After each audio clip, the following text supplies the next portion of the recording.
Behold my child. Pilate, seeing that, contrary to what he expected, Barabbas was preferred to me, by the Jews, stood amazed, but believing me, nevertheless innocent, he was still anxious to release me, and at the same time, to gratify the people. He was seeking to serve two masters.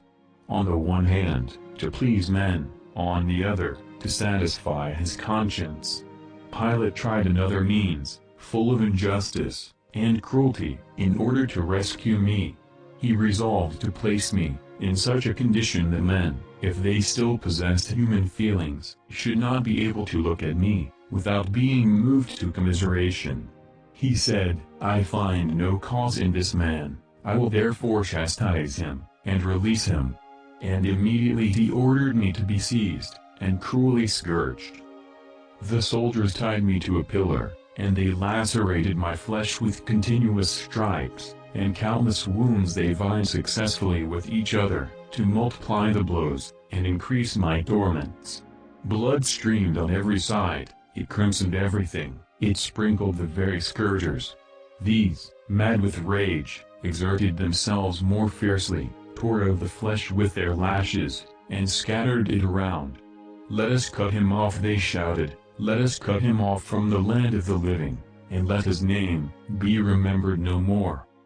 At this heart-rending sight, the heavens were moved, the angels themselves stood astonished, at the excessive love of my heart for men. Ponder, my child, ponder attentively and compassionately these torments of mine, and learn how grievous, how horrifying, are the sins of the flesh, which required such atonement. Do not these wounds cry out aloud upon all, that at least, through pity, mankind should cease to gratify the desires of the flesh, and not continue to heap up new sorrows? Learn also, how great is the love of my heart, whereby, I the innocent, of my own accord, underwent the punishments of the guilty. Yes, child, the ardent desire of saving all brought it about that with all my heart I gave my immaculate body to the strikers, and willingly bore the appalling tortures of the scourging. Learn too, how you ought to treat that body of yours, which conceived in sin, grown up amid its passions, is ever prone to evil. See what the saints did learn, observe in what manner they mortified their members, how they afflicted their senses.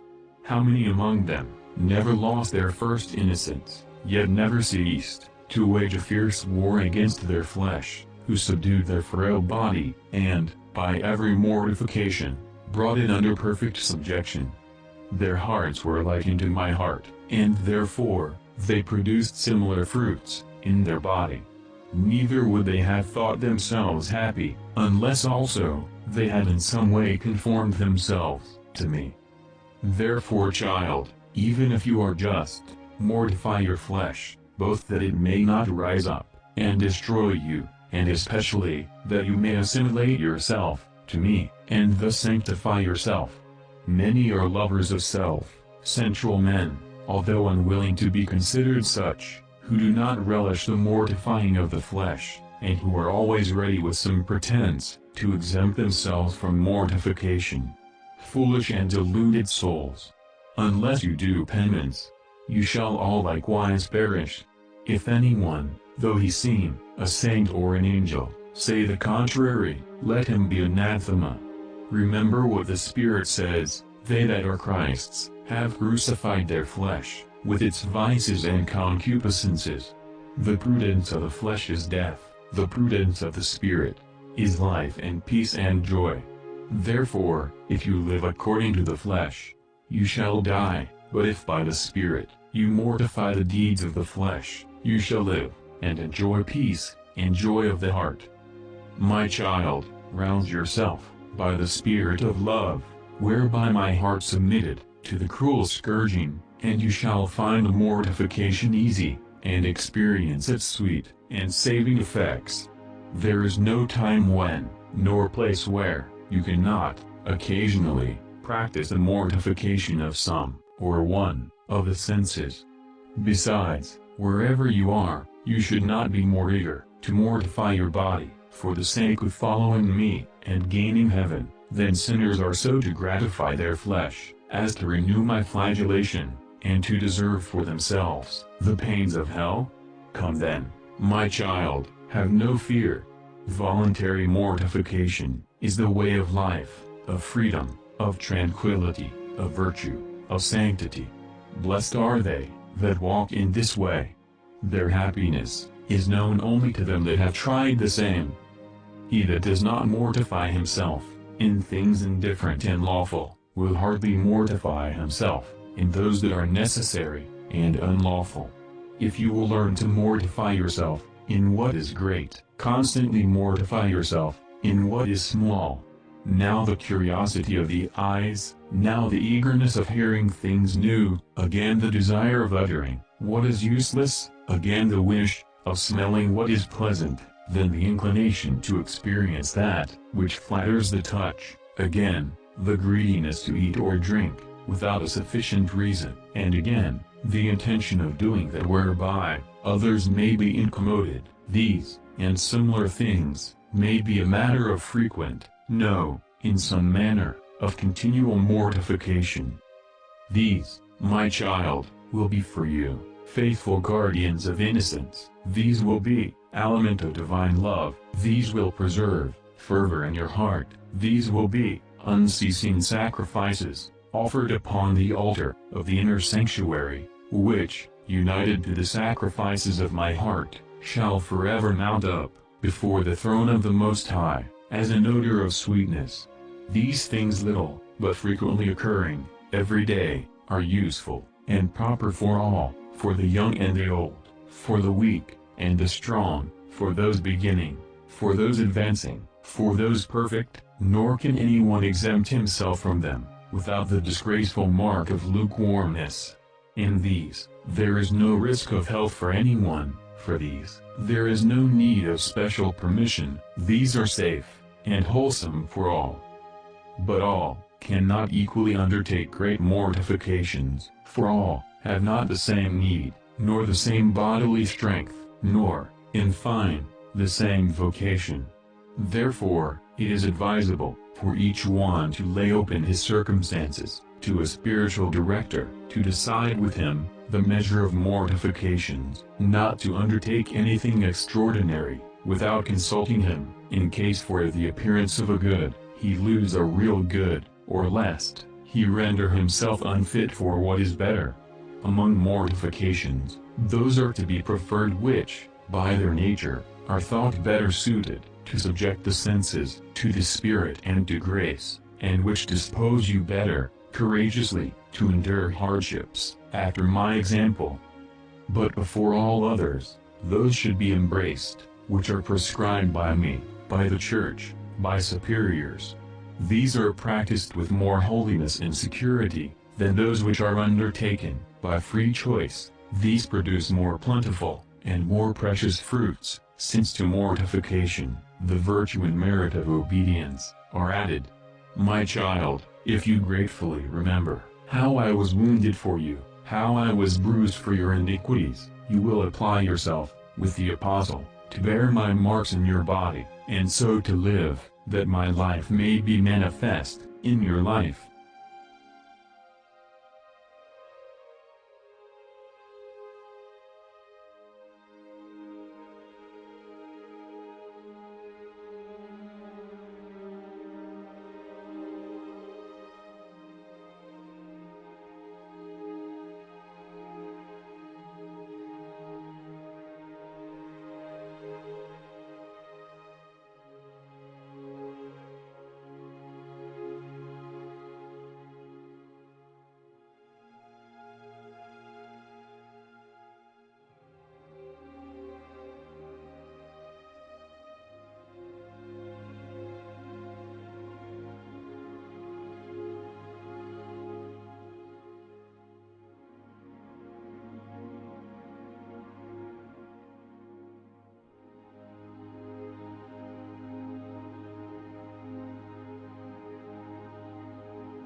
My child, after the scourging, whilst my whole body was dripping with blood, behold, the soldiers led me into the forecourt of the governor's residence, and there gathered together the whole band. And plaiting a crown of thorns, they placed the same cruelly upon my head, and a reed in my right hand. And they came one by one, and bending the knee before me, they mocked me, and rising, they took the reed, and struck my head with the same, so that the points of the thorns, driven in ever deeper, pierced my head on every side. Now, child, had my suffering come to an unutterable excess, and even to my latest sigh, as long as the crown remained, were they to go on, with ever-increasing violence.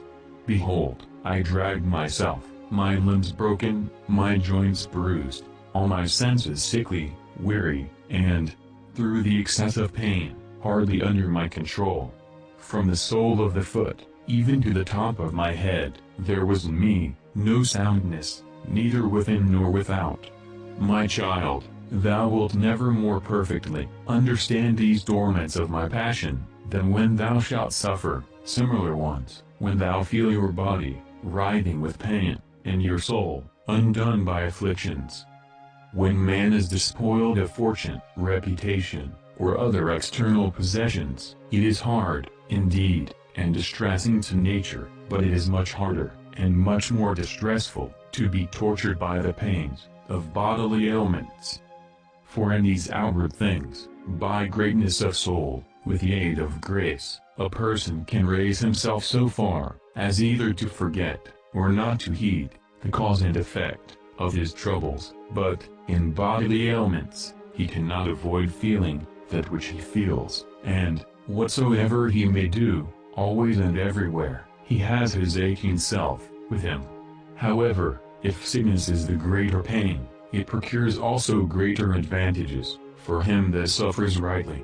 Therefore, child, let it be thy chief care, to endure the same, with a heart well disposed, and to follow therein, as much as you can, the dispositions of my heart. And first, when you feel any indisposition, accept it as a dispensation of the love of my heart, and say, at least interiorly, Blessed be the Lord, because he has visited his servant. And although you feel that you do so only with difficulty, do not neglect it, for you will thereby more easily overcome reluctant nature, and gain the more merit. Next, resign yourself to the divine will, in the best manner you are able, and renew this holy resignation, as frequently as possible, being assured that you shall derive the greatest strength and comfort. Afterward, unite your sufferings with mine, and this by repeated acts, for various ends, which your need, advantage, or even your piety, may require. By this divine union, which overflows with the unction of grace, your afflictions will be soothed, and will become lighter and sweeter. Lastly, to help you to persevere, and to possess your soul in peace, constantly withdraw, so far as possible, your attention, and even your thoughts, from the causes of your sufferings, and from the sufferings themselves, and direct your mind to my example, and the unconquerable patience of the saints, and think how boundless, how sweet a reward you shall obtain in heaven, unless you lose it by voluntary impatience.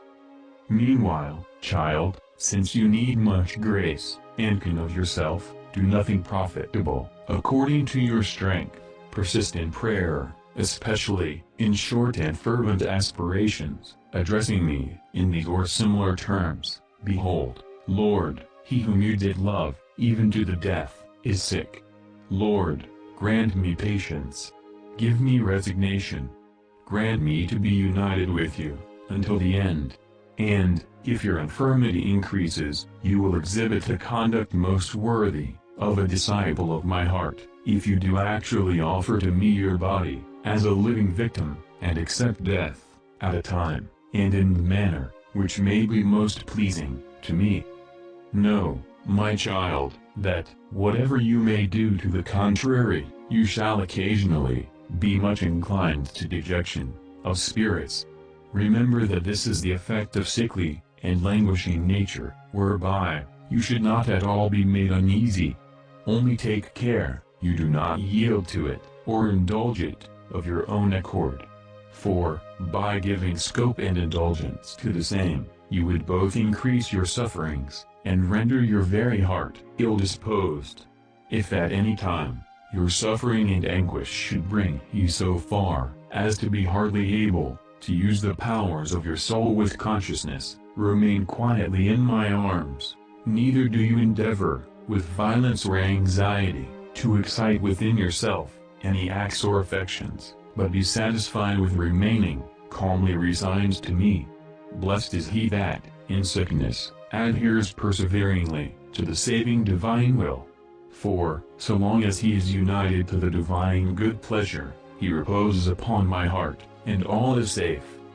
My child, do not be despondent in mind, nor be distressed, on account of the greatness or the length of your sufferings. Remember that several of the saints dragged out a long life amid the pains of sickness, and thereby sanctified themselves, because they were resigned, and reflect that, however great and lasting your pain may be, it is as nothing, compared to the unmeasured and ever-enduring joy, whereby your patience shall be rewarded in heaven. Call to mind that my torments and my martyrdom lasted as long as my life, and remember that I endured all this willingly, for love of you. By these things, you shall be assisted to bear with constancy your afflictions, for love of me. Do not show voluntarily peevish or impatience toward them that take care of you. Your illness will often make them appear to you careless or neglectful. So often as it is needful or useful, you may freely manifest with humility and charity whatever you think is necessary or advantageous for you. But, meanwhile, you should feel so disposed that, whether your desire be granted or refused, you do continue calm and resigned. Do patiently bear, as not the least portion of your illness, whatever you may have to endure from them that have care of you. For, under the disagreeable circumstances wherein you are placed, this may have great merit. Beware, my child, lest, under pretense of infirmity, you indulge the flesh. Here do many make a mistake, who by sickness are not only not made better, but rather worse, becoming lovers of the body, and slaves of their passions. Give to the body what is due to the body, but neither in good, nor in ill health, neither in life, nor in death, do you minister food to the inordinate propensities of the flesh, which, as in health, so also in sickness, are dangerous, and, therefore, to be mortified. Do you, in a spirit of mortification, submit to unpleasant remedies, and to the use of bitter or unsavory drugs? This mortification is the more precious, and a proof of pure love for me, as it is more irksome, and farther removed from natural inclination. While you are sick, child, do not trouble yourself with desires of attending to your office, or employment, of laboring for yourself, or others, of performing works of piety, or, in fine, of doing other good things, which are incompatible with your infirmity. Such things serve for nothing, except to cause you useless affliction, to disquiet you, to no good purpose, and to displease me.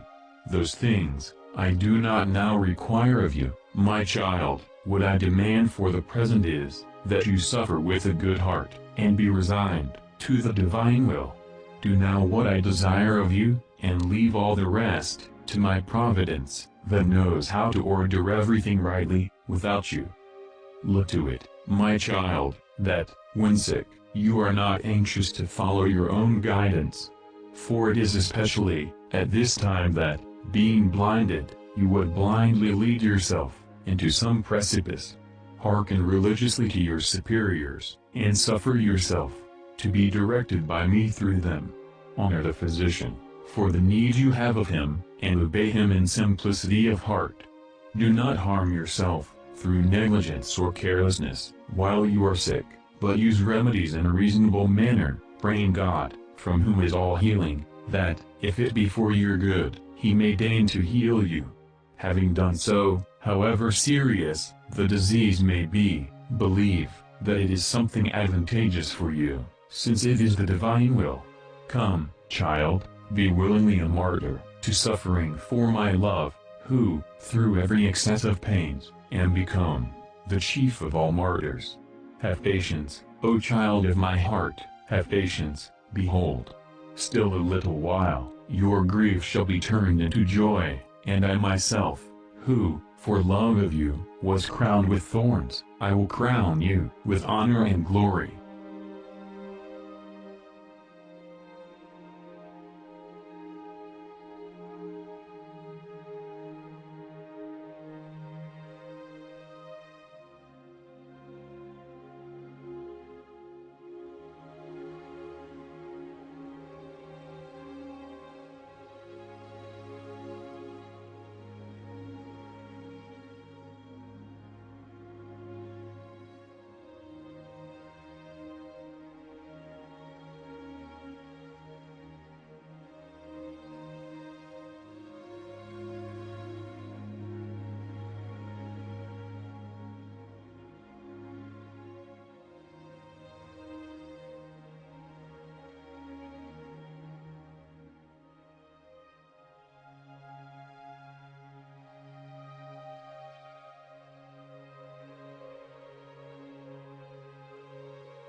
My child, Pilate led me forth, wearing a crown of thorns, and a purple garment, and showing me to all the people, he said, Behold, the man.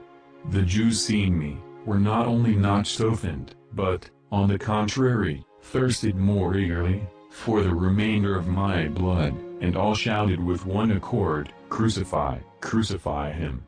Pilate, being again disappointed, and fearing, even more than before, said, I find no cause in him. But they insisted the more, and threatened him, If you release this one, they cried, you are not a friend of Caesar. Seeing that he could not give freedom to me, without losing the favor of the people, and, probably, that of Caesar, Pilate formed to himself a false conscience, and thus fell into a fatal delusion. For, washing his hands before the people, he said, I am innocent of the blood of this just one, look ye to it. But they shouted, His blood be upon us, and upon our children. Then Pilate decided that their request should be granted, and me, whom he had again and again found and declared innocent, he delivered up to their will, that I might be crucified. Oh, my child, who shall tell what my heart then felt?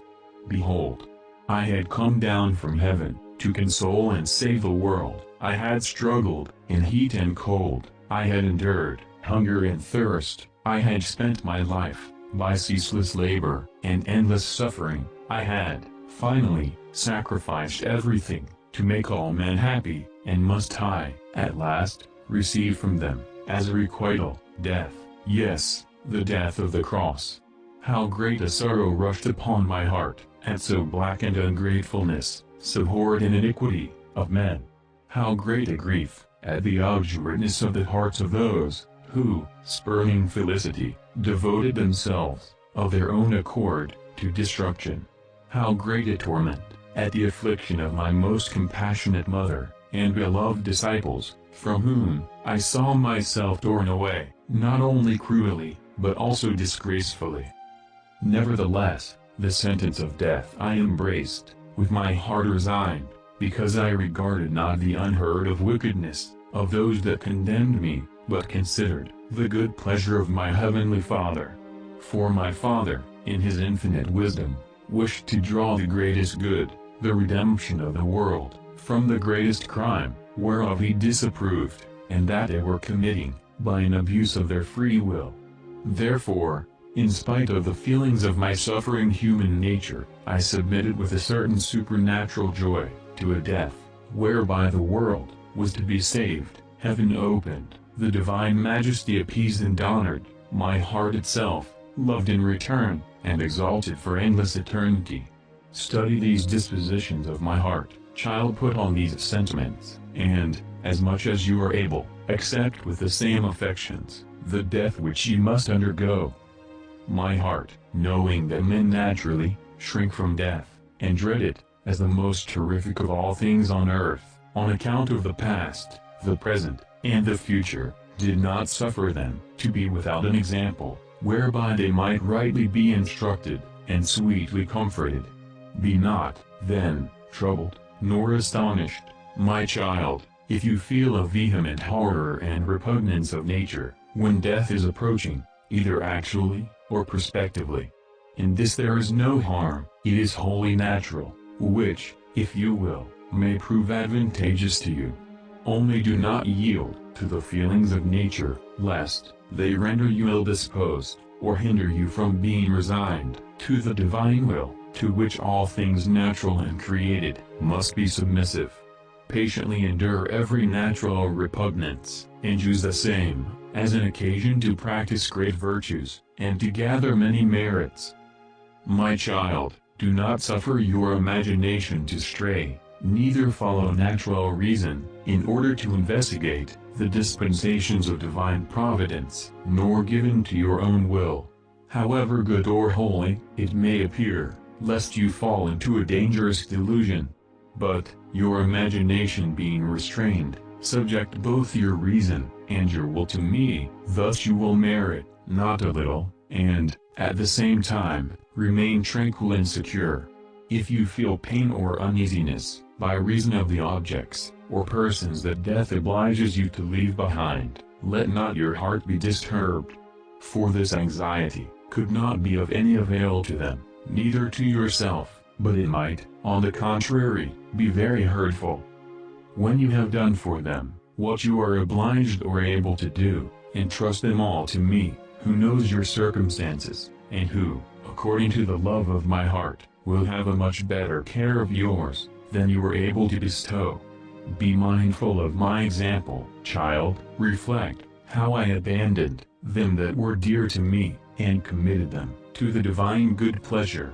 With this, you are to occupy yourself, with this, be comforted.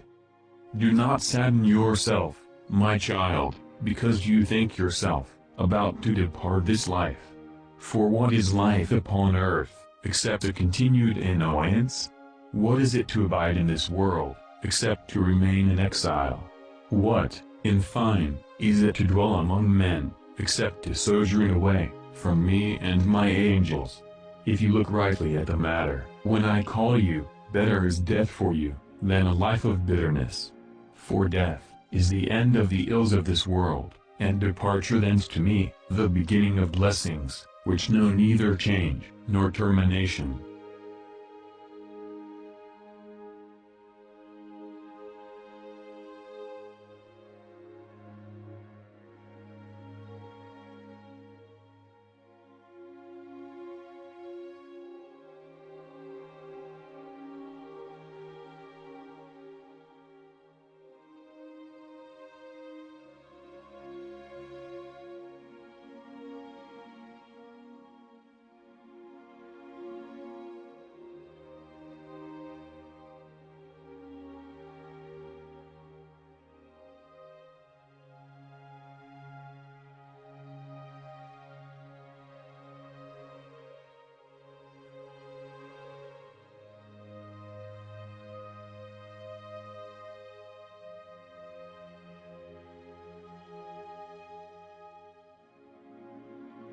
Why do you fear, or why are you in vain filled with anxiety, my child?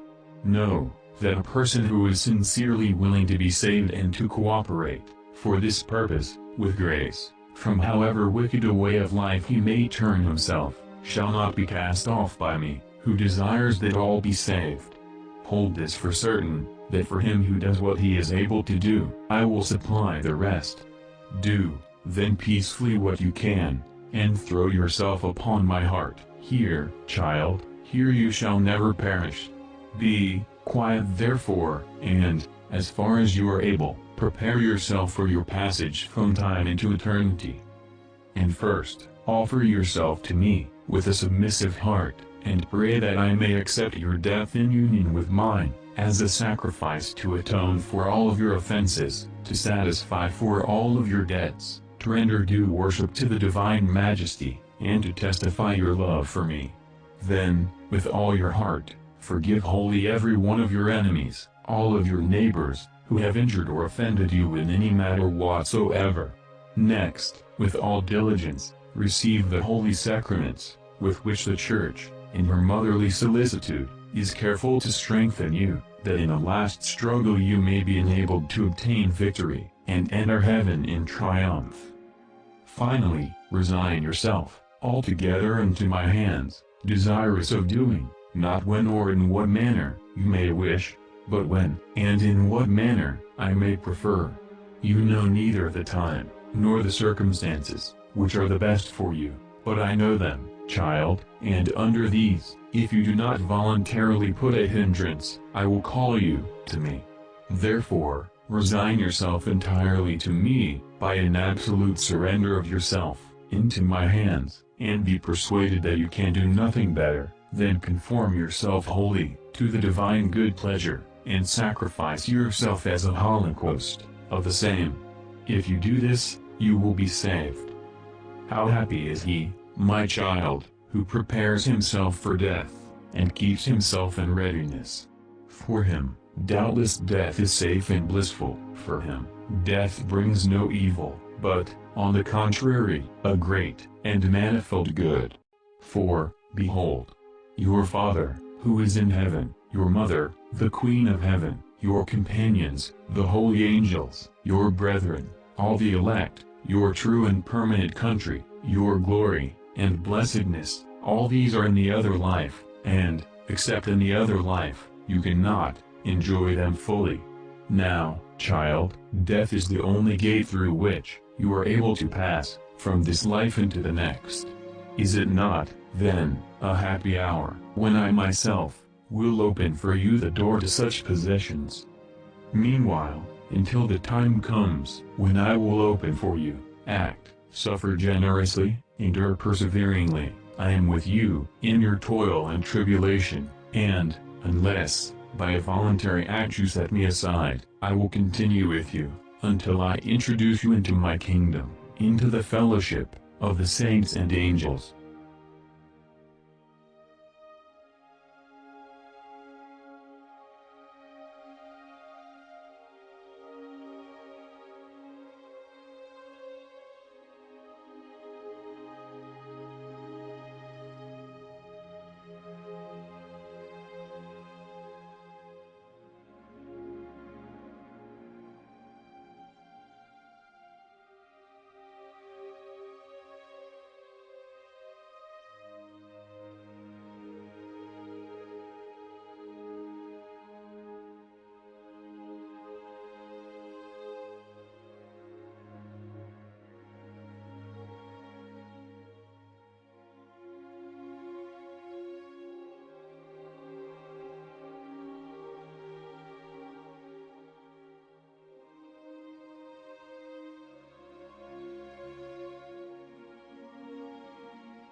My child, when the sentence of death had been pronounced against me, everything was prepared with the utmost dispatch for its execution.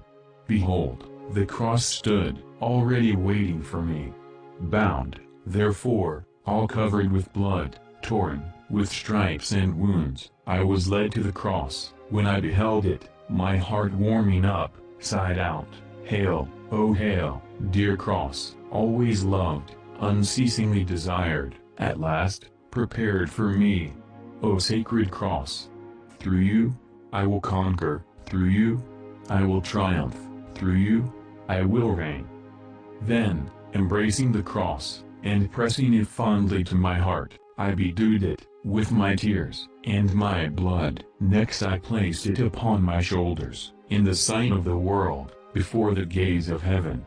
Surrounded by the thousands of Jews and Gentiles, in the holy city, in the full light of midday, clad in my own garment, I marched onward, carrying my own cross.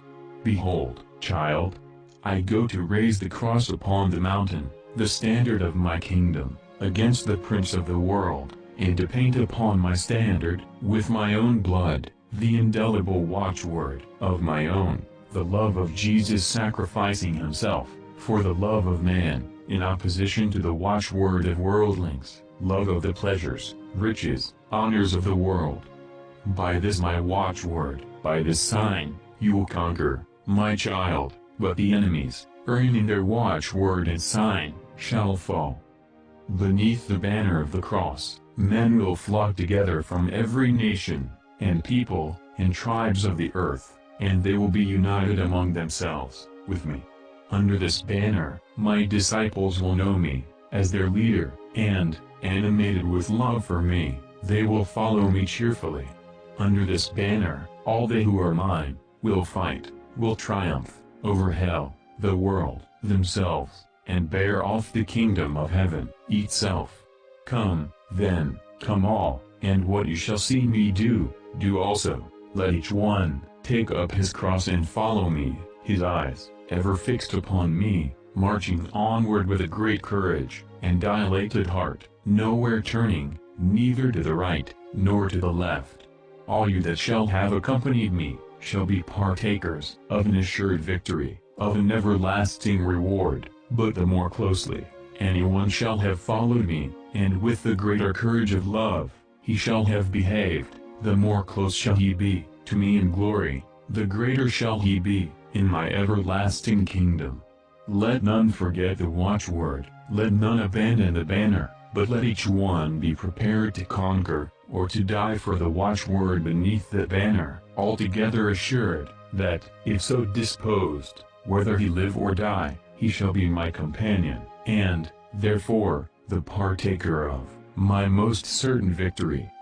I, my child, never abandoned the cross, but I clung to the cross, I persevered on the cross, I expired on the cross, conquering and triumphing. Happy the soul that, animated with my sentiments, lovingly embraces the cross, and keeps to it faithfully. These does the cross keep near me, it does not cast down, but it raises up, it does not encumber, but it leads easily, to the height of sanctity, to the final triumph. Therefore, child, you should remain with me, under the cross, live under the cross, die under the cross, if you will be made like unto me, and one day triumph with me. Listen to none, neither to flesh, nor blood, nor spirit, that advises you to forsake the cross. Where, child, where can it be better than under the cross? The cross is the guide to the everlasting kingdom, the cross is the wisdom of the apostles, the trophy of the martyrs, the glory of the confessors, the security of the virgins, the sanctification of old age, the preservation of youth, the condemnation of worldlings, the mirror of religious, in fine, the refuge and comfort of all the afflicted. If you flee from the cross, where will you go? Behold, you shall fall into the camp of the enemies, where you shall have, not one cross, but where manifold torments will meet you, from every side, will rush upon you, will destroy you. There, my banner, which breathes the love of my heart, inspires courage and generosity, will not incite or console you, but the fetters of tyrants, under a showy name, will drag you through thorny paths, not to happiness, but to misfortune, not to joys, but to pains, not to glory, but to ignominy.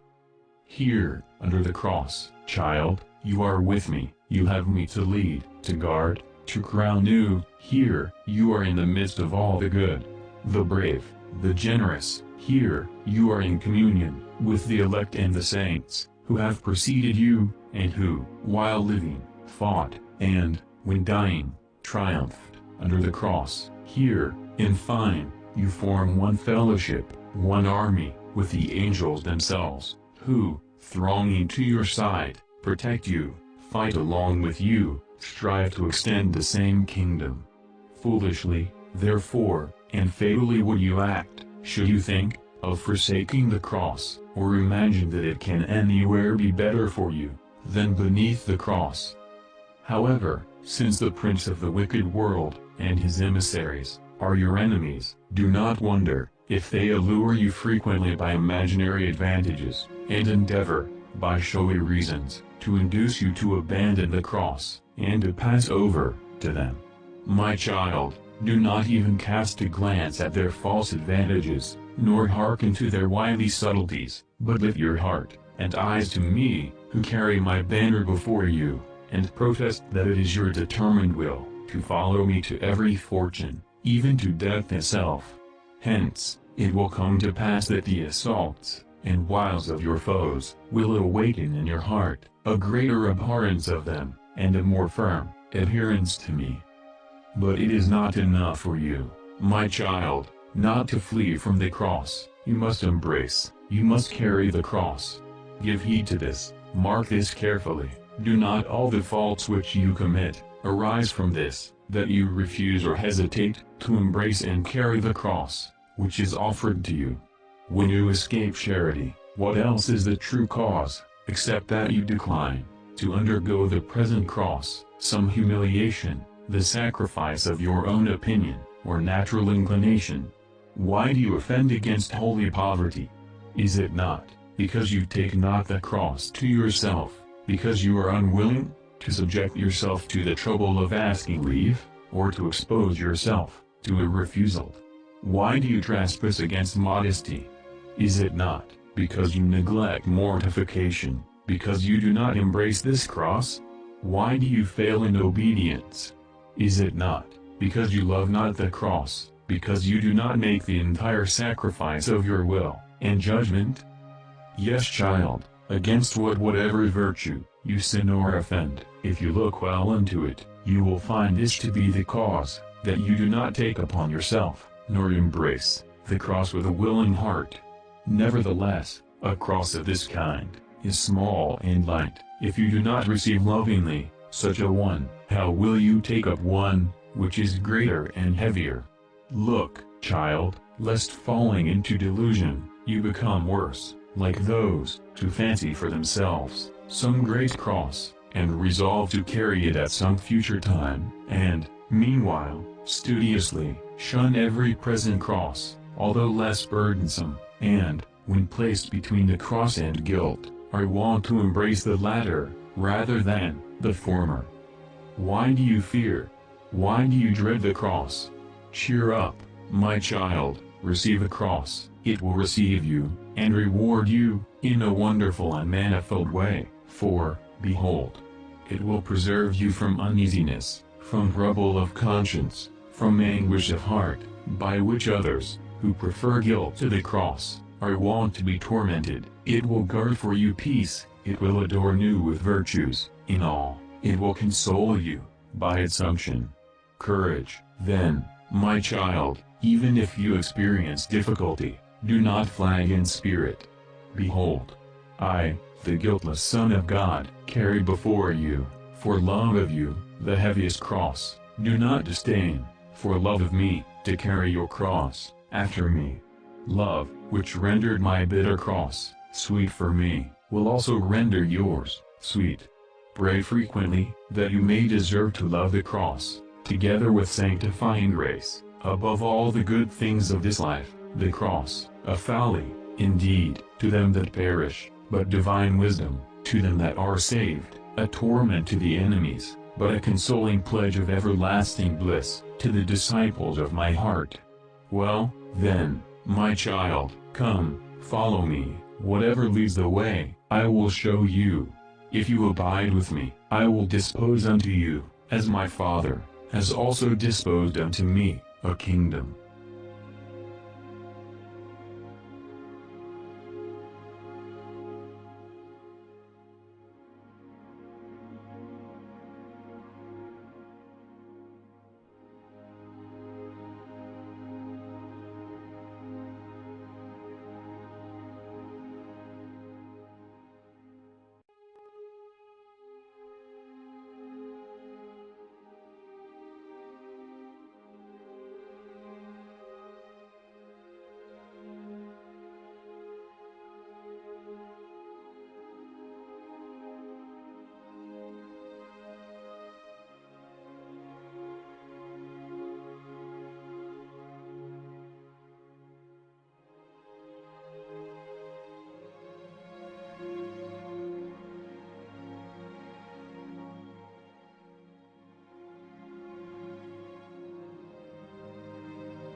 My child, behold, at last we come to Golgotha, to Mount Calvary.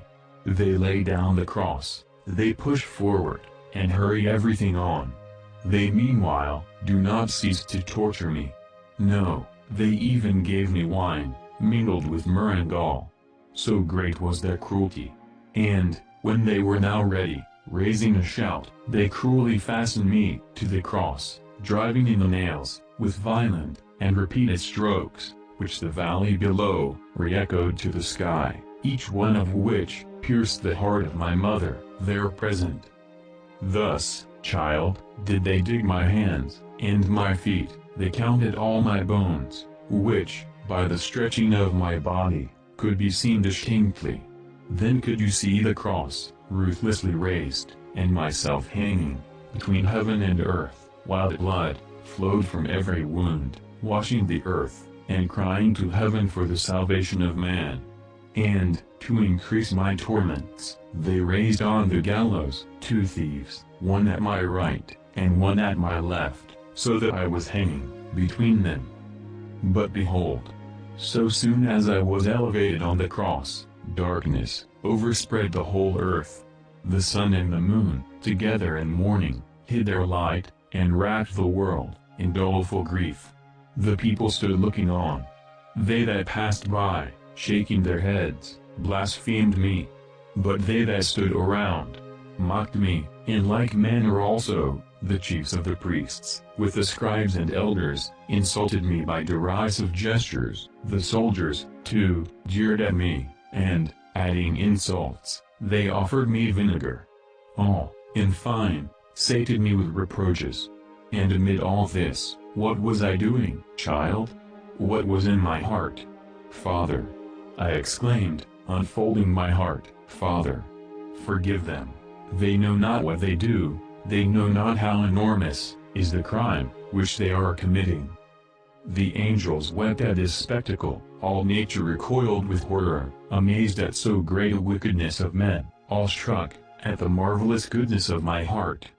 You alone, wicked sinner, remain unmoved, while the universe trembles. You, while heaven and earth are terror-stricken, renew the tortures of my passion.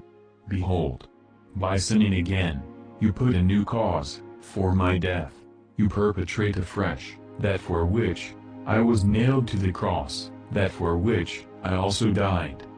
No more, since, by my grace, and by your own experience, you know me better, and are bound to requite me with greater gratitude, and a more tender love. If you do again deliver me up by sin, you have a greater sin than they that crucified me. You superadd to the painfulness of my wounds. You pierce my heart, not when it is dead, but while it is living. By your cruelty, as far as in you lies, you slay me, the author of life, the judge of your everlasting destiny. O most wretched of men! Does nothing of all this move your heart?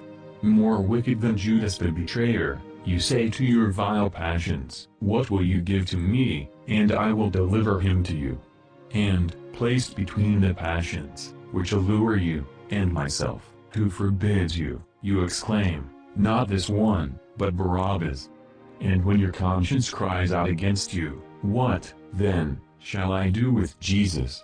you shout, by your actions, "Let him be crucified! Let him be crucified!" And, O crime! Wishing to gratify your desires, with Pilate, you give me up to be scoffed at, to be scourged, to be crucified.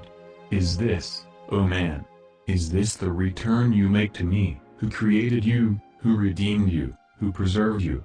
Have all my favors, so great, and so numerous, come to this, that for all these things, you make again a mockery of me, and nail me to the cross?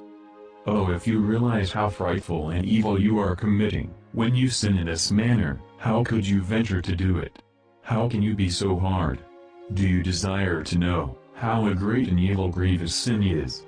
Consider how, in order to atone for it, I, the only Son of God, did give, not the world, not heaven, not mankind, not the angels, but my own self, the Lord of heaven and earth, of men and angels, so as to pour out my blood, and lay down my very life, amid torments, surpassing all understanding.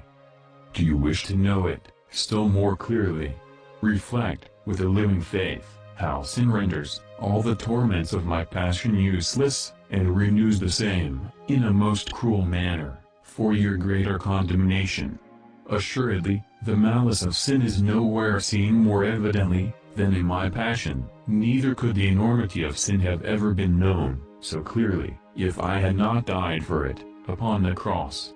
Weep, then, sinner, weep for yourself, and over your future lot, for if in the green wood, if in me, the sins of others do produce such an effect, what will your own sins, so great, and so numerous, do in the dry wood, in you?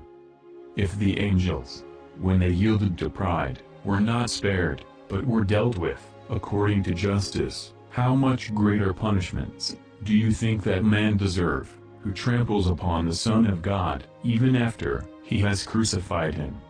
Be not deceived, not overconfident, because you are not punished on the spot, for now I endure, in time, I give way to mercy, because for the exercise of justice, I have an eternity. If you so will, you can fill up the measure of the sins, which are tolerated in you. I will not take away your free will. I desire from men no service, extorted by necessity. Behold, from the treasury of my heart, I have poured out upon you abundant grace. If you will cooperate efficaciously, I will give you an incomparable reward. If, on the contrary, you will not, look to it, you shall bear the consequences. But lo, I am still your Savior, still your Father, ready to receive you in my arms, but afterwards, you shall find me, a just judge and retributor. Have pity on your soul, while there is yet time, and do not render yourself forever unhappy, by misusing that passion, whereby you can secure for yourself everlasting bliss. Come, O come to the cross, here the kindness of your Savior is made manifest, here the greatness of my fatherly affection shines forth, here my wounds do not only move to sorrow and penitence, but, likewise, offer both pardon and grace, here, the voice of my blood, with a loud cry, makes intercession for you, here, finally, my heart burns with desire for your eternal salvation. Contemplate, gaze upon me, the Son of God, nailed to the cross, and dying for sin, and you will detest the same, with your whole heart, and turn again, to serve me with fervor, even as the crowd of those that were present on Calvary, and beheld this spectacle, returned, striking their breasts. If you are tempted to sin again, fly to the cross and, looking upon me, hanging there, say to yourself, Behold, the Son of God dies upon a cross to save me. Shall I crucify him anew, in order to damn myself? Should I do this, can there be in hell punishments enough to punish, according to what is deserved, so great an iniquity? In every contest with the devil, you can contend with him, in no more advantageous place than beneath the cross, for here was he despoiled of his sway and strength, here you shall easily triumph over him. And you, my child, did you understand what I said? Did you fully comprehend what horrible things the sinner does against me, when he sins grievously? Can you behold, unmoved in all this? Are you not willing to use your every effort to hinder such things? See how important a matter it is to prevent sin, since, by so doing, you hinder me from being again overwhelmed with reproaches, from being again torn to pieces by scourges, from being again crucified, at least in desire, by the sinner. Therefore, should you prevent only one sin, you would do something greater and better than if you should preserve your country from destruction. Can you love me, and not care to turn away so great an evil from me? If love does not inflame you, let compassion at least move you, to take care that I be not again subjected to insults so great and manifold. You, who make profession of being a disciple of my heart, of you, therefore I ask, of you I desire, with my innermost heart, that, by yourself, and by others, whomever you can induce to, strive as much as you can, always and everywhere, to prevent sin, and to make amends to me, by the fidelity of your love, for the cruel ungratefulness of sinners.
Behold, my child, while all nature, wrapped in darkness, was mourning for me, one of the thieves, hanging near me, began to blaspheme me, but the other, struck with a saving fear, rebuked him. Do you not fear God, he said, seeing that you are under the same condemnation? And we, indeed, justly, for we receive the reward, due to our deeds, but he has done no evil. Moved by the example of my divine patience, heroic charity, whereby I had prayed, for my very torturers, the unconquerable meekness of my heart, my perfect resignation, amid the torments of my passion, and assisted, by a supernal light and grace, he conceived, and expressed, his faith and hope in me, as well as his love for me. Penitent in heart, he turned himself, with affection to me. Lord, he exclaimed, Lord, remember me, when you shall come into your kingdom. Seeing that he cooperated with grace, which outwardly worked upon him, by means of the spectacle, presented to his view, and inwardly flowed upon him, from my heart, I hastened to console him, as he was overwhelmed, by the weight of his past offenses, and full of anxiety, about the future salvation of his soul. He was a robber. I made him a saint. He was an evildoer. I made him a disciple of my heart. The sinful Dismas, a companion, and partaker of my kingdom. Such is the goodness of my heart. Verily, I said to him, verily, this day, you shall be with me in paradise. He believed, and continuing to weep for his errors, and to love my goodness, he persevered calmly, upon his cross, awaiting the blissful hope, and union with me, in my kingdom. My child, this is how you should deport yourself, amid the troublesome anxieties concerning your salvation, which torments you sometimes.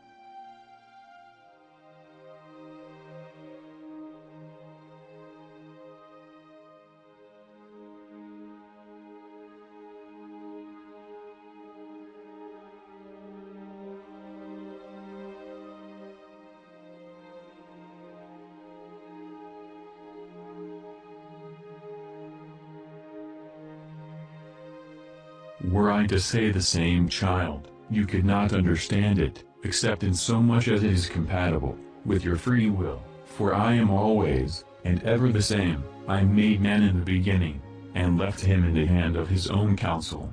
I gave him my commands, and said to him, if you will keep my commands, they will keep you. But, your freedom remaining all the while, and being rightly used, I say also to you, you shall be with me in paradise. For I will, that you and all others, be saved. It is true that some vessels, are made unto honor, and others to dishonor, but it is the wickedness of man, not the providence of God, that makes the vessels, to dishonor. For, if anyone, being a vessel unto dishonor, correct himself, he shall be a vessel, sanctified unto honor.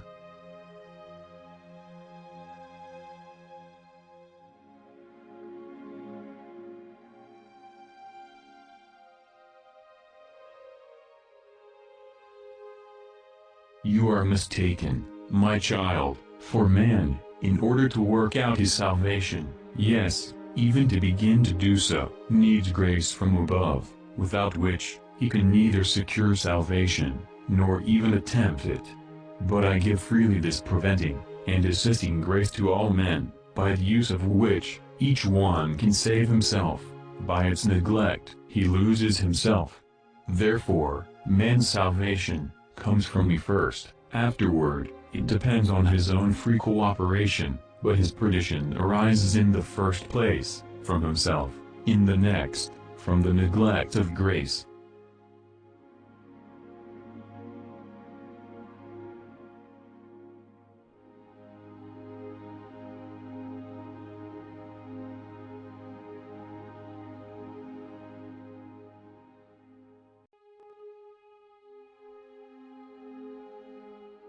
But, my child, here lies the virtue, the glory of man, that he has the power to transgress, and yet, does not transgress, to do evil, and does not do it.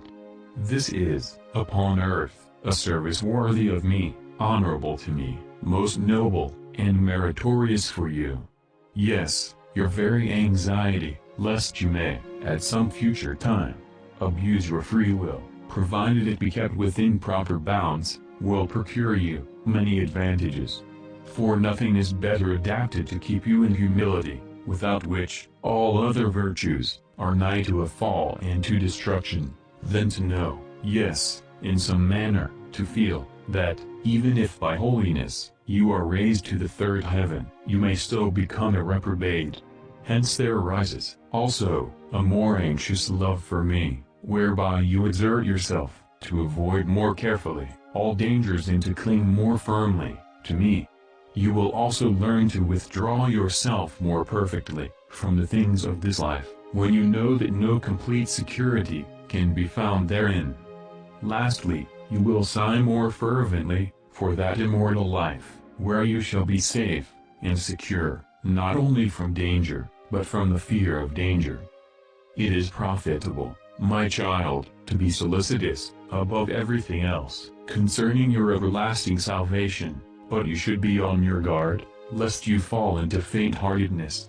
There are they who, seeing that it is possible for them to be lost, and trembling with fear, lest they may lose in the future the merits which they have acquired by much labor, and fall into an eternity of woe, become so downhearted that they have neither strength nor courage to serve me with cheerfulness, but they drag on a life, unworthy alike of me, and of themselves. Whence it happens, that of a possibility, they make a reality, by turning a possible into a real danger. Be wiser, my child, beware lest you change that which is for your good, into your downfall, lest by too great a fear of ruin, you expose yourself to ruin. Keep faithfully your good will of doing what morally you are able, and patiently endure every anxiety, if you do experience any that is troublesome, as a precious and wholesome share, which you have inwardly, in my sorrows. In suffering an affliction of this sort, endeavor on the one hand, never to yield to it, but to remain resigned to the divine will, and, on the other, be careful not to leave off anything of your usual works or practices, which are conducive to your salvation and perfection. Whatever inward sufferings you may feel, do not feel disturbed, being fully persuaded that to a person of goodwill, who does what he can, troubles cannot arise, except from the enemy of salvation, who, unable to lead such a one into sin or destruction, endeavors to lead him by annoyances, anxieties, specious subtleties, under pretense of greater security, to that where he cannot bring him, by temptation. Guard diligently against these snares, my child, nor suffer yourself, by any reasoning whatever, to be pushed out of the center of your peace. So apply yourself to work out your salvation, as if its success depended on your labors, and so have recourse to me, by prayer, as if I alone could make you not only succeed, but also make you perform the works themselves, and, lastly, confide in me, as to know that I will hear your prayer, and crown your labors with a happy result.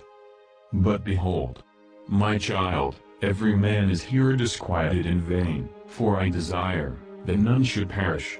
Now what is it that can cause the perdition of a person, except sin? Keep yourself free from sin, and you shall not perish forever. Why, then, are you tormented by anxiety about your predestination? Behold, if you will be predestined, shun evil, and do good perseveringly, you shall be predestined. Blessed is he, who, setting aside all vain reasonings, by deeds, not by speculations, strives to make his election sure.